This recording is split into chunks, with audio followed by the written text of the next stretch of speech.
Hello बच्चों, let's read this question. The question say that consider the following statement. बच्चों question में 3 statement given है, इन तीनों में से करेक्ट स्टेटमेंट को आइडेंटिफाई करना। इसके रिगार्डिंग 4 ऑप्शन भी गिवन है। तो सबसे पहले क्या समझेंगे, की कॉन्सेप्ट। की कॉन्सेप्ट क्या होगा बच्चों? स्ट्रक्चर ऑफ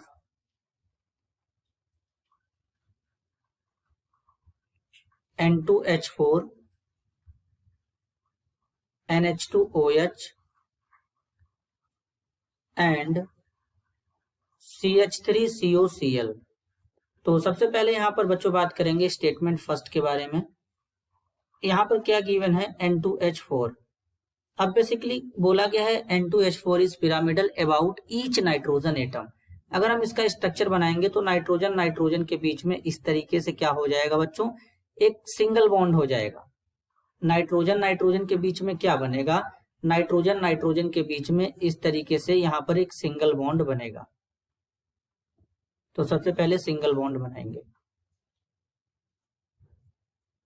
फिर यहाँ पे एक हाइड्रोजन लगेगा इस तरीके से, एक हाइड्रोजन यहाँ पे, एक हाइड्रोजन यहाँ पे, एक हाइड्रोजन यहाँ पे, और नाइट्रोजन के पास लोन पेयर रहेगा क्योंकि नाइट्रोजन का वैलेंस इलेक्ट्रॉन बच्चों 5 होता है। नाइट्रोजन 3 बॉन्ड बना चुका है।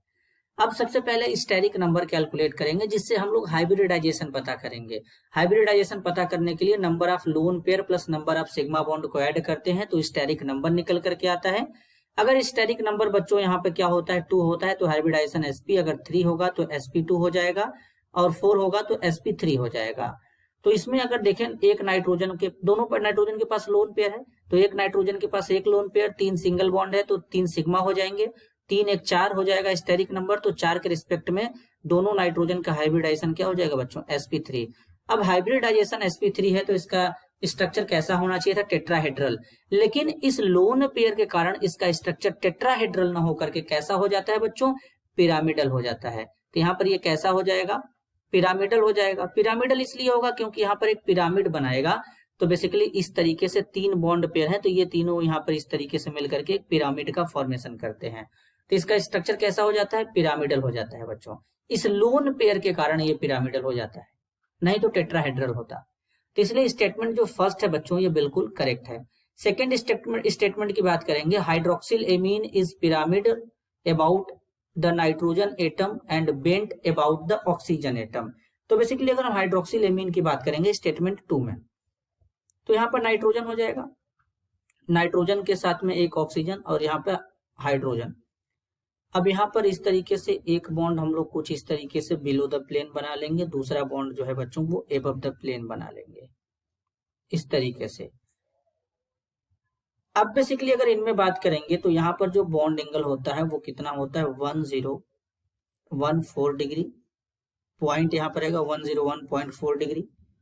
यहाँ पर जो रहेगा 107 डिग्री का बॉन्ड एंगल होता है बच्चों, और यहाँ पर ये जो बॉन्ड एंगल होता है वो होता है 103.3 डिग्री का होता है। तो इसमें क्या होता है बेसिकली अगर बात करें तो इसमें जो होता है, ये जो नाइट्रोजन होता है ये भी पिरामिडल होता है क्योंकि नाइट्रोजन के पास तो यहाँ पे लोन पेयर होगा। तो इस तरीके से यहाँ पर ये पिरामिड का फॉर्मेशन करेगा। अगर हाइब्रिडाइजेशन कैलकुलेट करेंगे, 3 सिंगल बॉन्ड, एक सिग्मा, सॉरी बच्चों 3 सिंगल बॉन्ड है तो 3 सिग्मा हो जाएगा, एक लोन पेयर है तो 4 के रिस्पेक्ट में क्या हो जाएगा, sp3। अब sp3 है तो टेट्राहेड्रल होना चाहिए, लेकिन ये पिरामिडल हो जाएगा लोन पेयर की वजह से। यहाँ पर ये 3 बॉन्ड पेयर मिलकर के एक क्या बनाएंगे, पिरामिड फॉर्मेशन करेंगे। अब इसमें बेसिकली जो ऑक्सीजन होता है यहाँ पर ये कैसा होता है, नाइट्रोजन के राउंड ये बेंट होता है। बेंट मतलब झुका हुआ, मुड़ा हुआ होता है बच्चों बेसिकली, तो इस तरीके से। लेकिन अगर इसमें ऑक्सीजन का भी हाइब्रिडाइजेशन कैलकुलेट करेंगे तो sp3 आएगा। इसके पीछे का रीजन है 2 लोन पेयर 2 सिग्मा है, यहाँ पर 2 लोन पेयर 2 सिग्मा है तो इसलिए इसका भी हाइब्रिडाइजेशन sp3 आएगा। तो टेट्राहेड्रल ना होते हुए भी बेंट हुआ, तो इसके पीछे का रीजन है कि लोन पेयर है इसमें, और लोन पेयर के बीच में क्या होता है बच्चों, लोन पेयर के बीच में रिपल्सन होता है सबसे ज्यादा, और इससे कम रिपल्सन होता है लोन पेयर बॉन्ड पेयर के बीच में, और सबसे कम रिपल्सन होता है बॉन्ड पेयर के बीच में। तो इसलिए यहाँ पर भी क्या हो रहा है, ऑक्सीजन बेंट हो रहा है, किसके वजह से हो रहा है, लोन पेयर के कारण हो रहा है। तो इस बात को ध्यान देना है बच्चों। तो यहाँ पर स्टेटमेंट जो सेकंड है ये भी क्या है, करेक्ट है। अब स्टेटमेंट थर्ड की बात करेंगे, CH3COCl is trigonal about the carbon atom attach to oxygen and chlorine and out of the select the correct one. तो बेसिकली अगर हम यहाँ पर CH3COCl की बात करें तो CH3COCl यहाँ पे कुछ इस तरीके से होता है बच्चों। अब अगर हम यहाँ पर देखें इसका स्ट्रक्चर बनाए तो कुछ इस तरीके से भी इसको बना सकते हैं। इसमें कार्बोनिल ग्रुप है। अब इस कार्बोनिल ग्रुप से एक क्लोरीन यहाँ पे, एक CH3 यहाँ पे ऐड कर देंगे। कार्बोनिल ग्रुप का अगर हम हाइब्रिडाइजेशन इसमें कार्बन का कैलकुलेट करें तो कैसे कैलकुलेट कर सकते हैं? एक सिग्मा, दो सिग्मा, दो सिंगल बॉन्ड है तो सिग्मा हो जाएगा, डबल बॉन्ड में एक सिग्मा एक पाई हो जाएगा, तो यानी sp2 आ जाएगा। अब sp2 हाइब्रिडाइजेशन आ गया तो इसका मतलब ये कैसा होगा? प्लेनर होगा। किस तरीके से प्लेनर होगा? ट्राइगोनल प्लेनर होगा। तो इस तरीके से ये प्लेनर बनाता है यहाँ पे, इस तरीके से ज्योमेट्री। तो यहाँ पर जो स्टेटमेंट थर्ड में बोला गया है बच्चों, ट्राइगोनल अबाउट कार्बन एटम, तो यहाँ पर ये जो होता है ये ट्राइगोनल ही होता है बच्चों। इस तरीके से ये ट्राइगोनल है। तो यहाँ पर स्टेटमेंट जो थर्ड है बच्चों वो भी क्या है? करेक्ट है। तो इस क्वेश्चन के लिए करेक्ट आंसर क्या होगा बच्चों?